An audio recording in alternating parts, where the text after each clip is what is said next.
Okay, so we've all heard those jokes, right? About becoming, accident prone as we age, Hmm. tripping over air, bumping into things. Oh, Oh, it's just a senior moment, everyone laughs.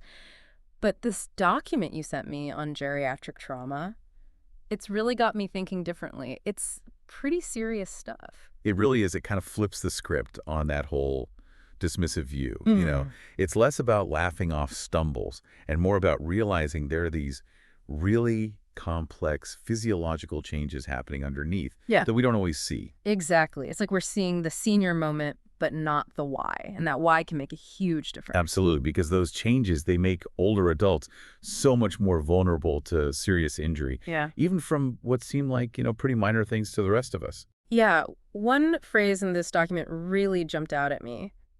Decreased physiological reserves.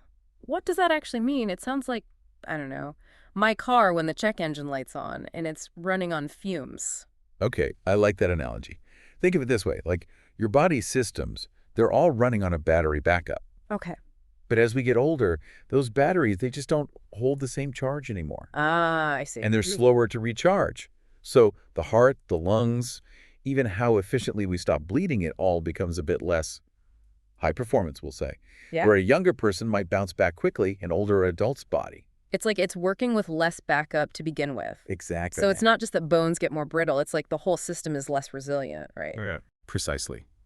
This source material, it talks about how aging affects things like cardiac output, how well your heart pumps blood. There's less oomph to compensate for blood loss, so older adults are much more susceptible to shock. Wow, even from seemingly minor injuries, you're saying? Even from things that, a younger person might just walk away from. That makes the document's point about lower thresholds for trauma centers make a lot more sense. It's not overreacting, it's realizing just how quickly things can become serious. Early intervention, it is absolutely critical in geriatric trauma because what's happening on the outside, it's not always the full picture. Right, and speaking of not getting the full picture, the document also goes beyond the immediate injury to talk about things like pre-existing conditions, medication effects, stuff that might not be obvious, especially in an emergency situation. Absolutely. You're spot on. It's like trying to solve a puzzle, but you're missing half the pieces. Hmm. Older adults, they often have underlying conditions like diabetes, high blood pressure, you name it, and they might be on multiple medications, all of that. It can really complicate trauma care. Yeah, because something that seems completely unrelated. It can totally change the game. They gave an example in here. An older adult, they fall, seems okay at first, but they're on blood thinners. I have to admit, before reading this, I don't think I would have thought that was such a big deal. Right, and that's exactly why we need to be talking about this. Yeah. Because those seemingly minor details, they can be absolutely crucial in geriatric trauma. So blood thinners, break it down for us. What's a key thing people should understand? So blood thinners, they're medications that help prevent blood clots, which is important for certain conditions. But in a trauma situation, they can make bleeding much harder to control.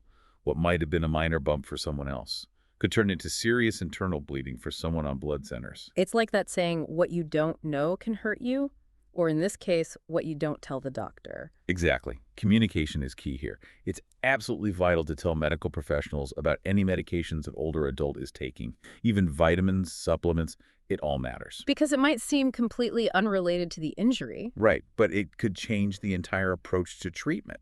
We need the full picture. It's like we need this deeper understanding of how aging changes things just to even know the right questions to ask, you Yeah. know, what to be extra careful about. It really changes your whole perspective. And the thing is, it's not just about treating the immediate injury. It's about knowing what complications are more likely in older adults and being prepared for that. Which brings us to specific injuries and why they can play out so differently. Like the document mentioned head trauma.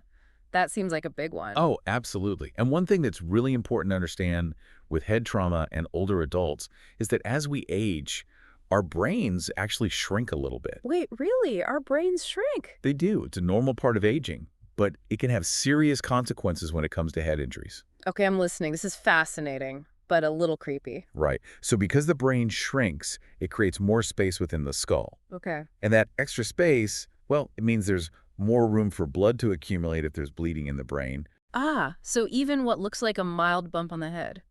Could actually mean there's a more significant bleed happening internally. And it's not as obvious as with younger people. Exactly. Older adults often don't show those classic symptoms of a brain bleed as quickly.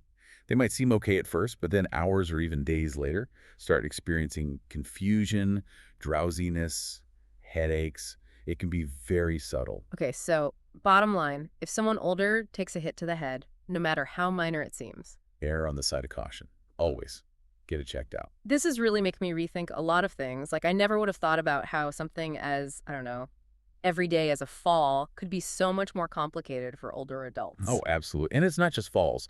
The document also talked about something I found really interesting, the increased risk of complications from chest trauma in older adults.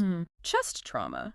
I mean, that sounds serious to begin with. What makes it different for, someone older? Well, think about it this way. A chest injury, it's not just the impact itself, it's how that impacts breathing. And older adults, they often have decreased lung capacity.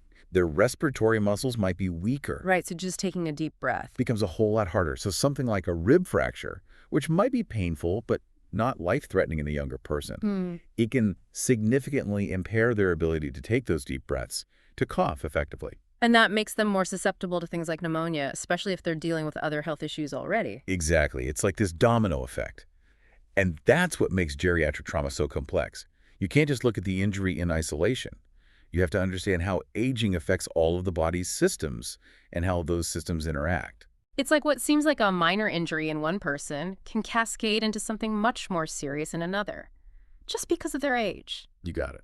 So it sounds like what we really need is to almost shift our whole way of thinking about this, to see geriatric trauma as its own specialized field. I think you're exactly right. And the good news is that is starting to happen.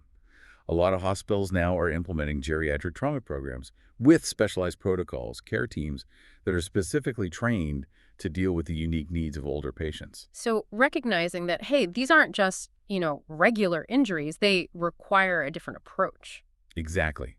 It's about recognizing the unique vulnerabilities that come with aging and tailoring treatment plans accordingly. Like, for example, did you know there's something called the Frail scale? It's specifically designed to assess frailty in older adults. The Frail scale? No. What's that? So FRAIL, it's actually an acronym. Okay. It stands for fatigue, resistance, ambulation, illness, and loss of weight. And healthcare providers use this scale to kind of get a sense of an older adult's overall health and resilience. Are they showing signs of frailty? And how does it work?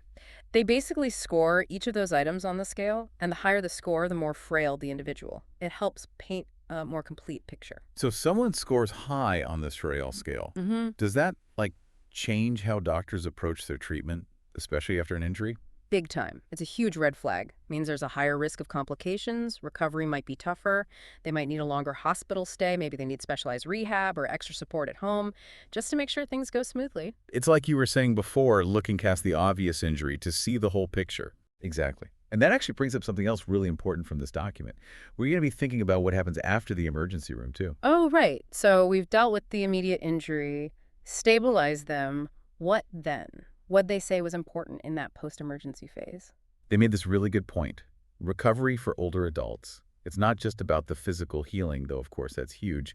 It's about getting back their independence, their quality of life. And that can be a much longer, more complicated process than we might assume. I imagine that's different for everyone, right? Depending on their health overall, where they live, what kind of injury it was. You got it.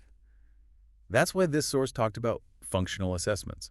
Figuring out, what was this person's baseline before the injury? Were they living on their own? Any trouble getting around or with memory? That info's key to making a rehab plan that actually works for them.